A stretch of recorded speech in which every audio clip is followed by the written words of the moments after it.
Na tukielekea kaunti ya Kitui ni kwamba baraza la maaskofu kutoka kaunti hiyo likiongozwa na Askofu Charles Kimolo wa Porters House limempongeza Rais William Ruto kwa miradi ya maendeleo inayoendelea katika kaunti hiyo. Wamesema miradi zaidi inatarajiwa kuzinduliwa mwezi ujao kabla ya sherehe ya Mashujaa Day zitakazofanyika kaunti hiyo ya Kitui.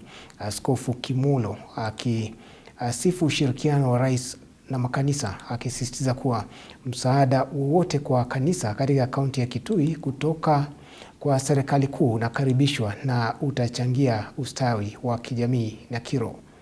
Mimi niko kwa serikali awafoma. It's also good that we are going to start with the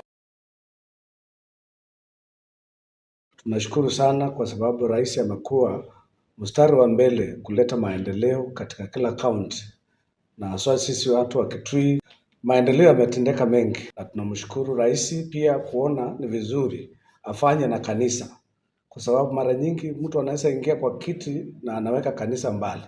Yeye ameweka kanisa karibu na kila wakati anatembea na kanisa. Haya mambo tumesema ni ya ukweli kwa sababu imetendeka. Nasema Mashujaa Day, President karibu, unaweza kuja mapema as you wish, na unaweza kaa Kitui as you wish. Tunakupenda na tunakuombea. Kwa hivyo karibu sana. House of Bishops, we are ready for you, and the clergy at large and pastors at large, we are ready for you. And on behalf of the House of Bishops and pastors, feel welcome in Kitui County. Since independence, hatujiona airstrip ya Kitui ikiwa imefanyiwa ukarabati. Ndio sasa uwanja umeanza kurenovatiwa na kutakuwa uchukuzi mzuri. Serikali ya Kenya imeanza kutujengea barabara ya kutoka Kitui kupitia Katulani kwenda Thwake hadi Wote, na mradi unaendelea vizuri.